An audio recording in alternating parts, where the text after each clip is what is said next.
নমস্কার। আজকে বলবো এই নববর্ষের দিনে। আগেই বলি সবাইকে শুভেচ্ছা, অভিনন্দন, ভালোবাসা।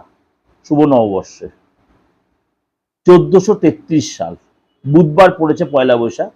এই দিন রাশি অনুযায়ী আমি কিছু টোটকা আপনাদের কাছে বলবো, সেগুলো যদি এই দিন আপনাদের করতে পারেন তাহলে প্রত্যেকেই কিন্তু উপকৃত হবেন, জাতি ধর্ম নির্বিশেষে।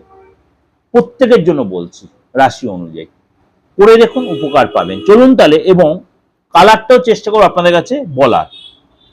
চলুন তাহলে জেনে নিই আজকে আপনাদের রাশি অনুযায়ী কে কি ধরনের টোটকা করবেন।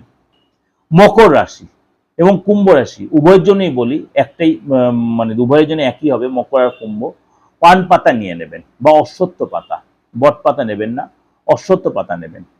নিখুঁত অশ্বত্থ পাতা নেবেন, ওটা ভালো করে ধুয়ে নেবেন। আপনি গোলাপ জল হোক বা আপনি গঙ্গা জলে হোক ধুয়ে নিলেন। অবশ্যই সেটার মধ্যে ভালো করে একটু মানে সাদা চন্দন ভালো করে মাখাবেন, সাদা চন্দন ভালো করে মাখাবেন।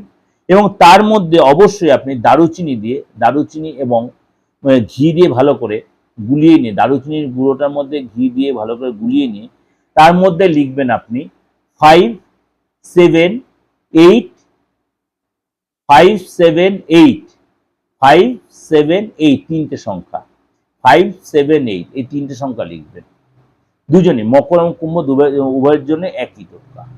এবং অবশ্যই এদিন আপনি কালো, নীল এসব কালারগুলো অ্যাভয়েড করবেন, সাদা কালার, ধূসর কালার, হালকা কালার ইউজ করবেন।